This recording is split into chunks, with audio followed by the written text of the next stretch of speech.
여러분 안녕하세요. 오늘 정말 특별한 이야기를 가지고 왔는데요. 혹시 구독과 좋아요 버튼 안 누르셨죠? 지금 안 누르시면 이 소중한 정보가 다 날아갈 수도 있거든요.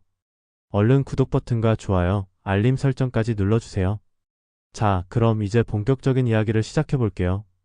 아버님, 어머님, 혹시 63년 동안 사람들의 기억에서 사라졌던 신비로운 섬이 있다는 걸 아세요? 이 섬에서는 80년대까지 우리나라에서 가장 늦게까지 특별한 시장이 열렸다고 해요. 그런데 말이죠. 이 섬이 최근에 다시 주목받기 시작했다는 거예요. 왜 그럴까요? 도대체 이 섬에는 어떤 비밀이 숨겨져 있는 걸까요? 이 섬의 정체를 알려드리기 전에 먼저 놀라운 사실 하나를 말씀드릴게요. 이곳은 한때 우리나라에서 가장 풍요로운 섬 중 하나였다는 거예요. 해방 후부터 1980년대 중반까지 이 작은 섬에서는 민어와 굴비를 사고 파는 큰 시장이 열렸어요. 팥이라고 하죠. 우리나라에서 가장 늦게까지 이어진 팥이었다고 하니까 얼마나 번성했는지 상상이 가시죠? 그런데 어느 순간부터 이 섬은 사람들의 기억에서 점점 잊혀져 갔어요. 큰 섬의 그늘에 가려져서 말이에요. 마치 시간이 멈춘 것처럼 말이죠. 그런데 최근에 한 여행 작가가 10년 만에 다시 이 섬을 찾았을 때 정말 놀라운 일이 벌어졌다고 해요. 무슨 일이었을까요? 그 작가가 섬에 도착했을 때 마을 앞 바닷가에서 그물을 살피던 한 아주머니를 보게 되었어요. 전통 방식으로 물고기를 잡는 개막이라는 거였는데 아쉽게도 그날은 고기가 잡히지 않았나 봐요. 그런데 말이죠. 바로 그때 정말 감동적인 일이 일어났어요. 한 주민분이 작가의 어깨를 톡톡 두드리더니 이렇게 말씀하신 거예요. 이거 우리 집 닭이 낳은 계란인디 삶아 잡술란가? 냄비 가득 청란을 내미시면서 말이에요. 마침 슈퍼가 문이 닫혀서 먹을 게 없어 난감해하던 차였는데 정말 고마운 일이었죠. 작가가 돈을 드리려고 했지만 한사코 사양하시더니 카메라를 슬쩍 보고 이렇게 말씀하셨대요. 우리 재원도 이쁘게 찍어보더라고.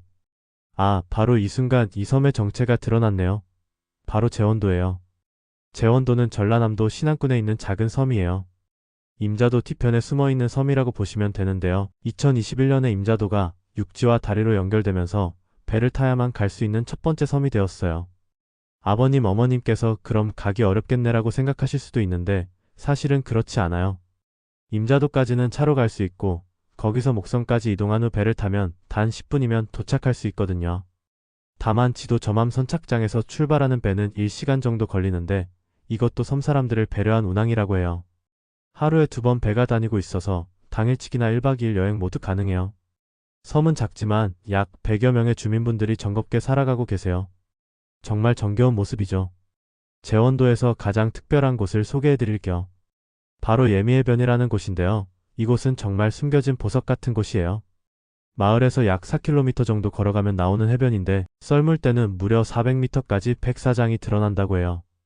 게다가 작은 풀등도 있고 해넘이도 정말 아름답다고 하니까 가히 제원도에 숨겨진 보석이라고 할 만하죠.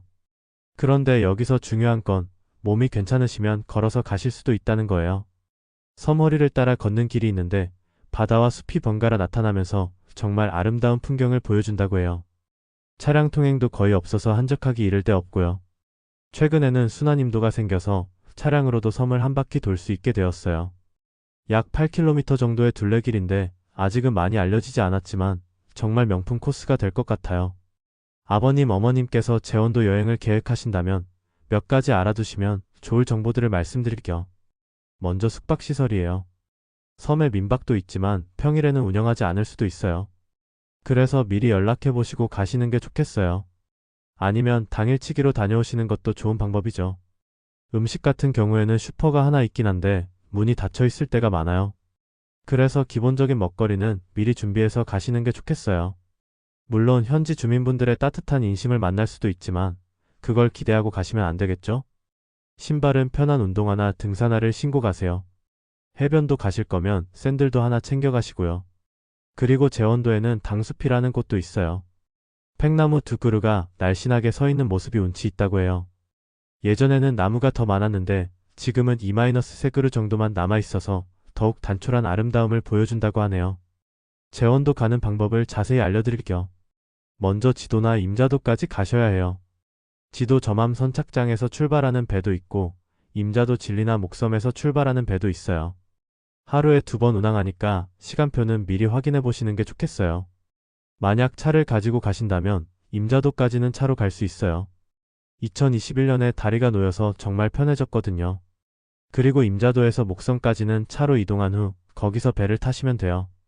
배삭시나 운항 시간은 계절에 따라 달라질 수 있으니까 여행 전에 미리 확인해 보시는 게 중요해요. 아버님, 어머님, 제원도 이야기 어떠셨나요? 이 작은 섬이 주는 가장 큰 선물은 바로 시간이에요. 느리게 흐르는 섬 시간 말이죠. 요즘 같이 빠르게 돌아가는 세상에서 이런 곳이 아직 남아있다는 게 정말 감사한 일 같아요. 그리고 무엇보다 제원도 사람들의 따뜻한 인심이 가장 큰 볼거리인 것 같아요. 우리 제원도 이쁘게 찍어보더라고라고 말씀하신 그 주민분의 마음이 바로 제원도의 진짜 보물이 아닐까 싶어요. 63년 동안 잊혀졌던 섬이지만 이렇게 다시 사람들에게 알려지는 걸 보면 정말 뜻깊은 일 같아요. 몸이 괜찮으시고 여행을 좋아하신다면 한 번쯤은 꼭 가보시길 추천드려요. 마지막으로 이 영상이 도움이 되셨다면 구독과 좋아요, 알림 설정 한 번 더 부탁드릴게요. 앞으로도 아버님, 어머님께 도움이 되는 여행 정보 많이 가져올게요. 오늘도 건강하시고 다음 영상에서 또 만나요.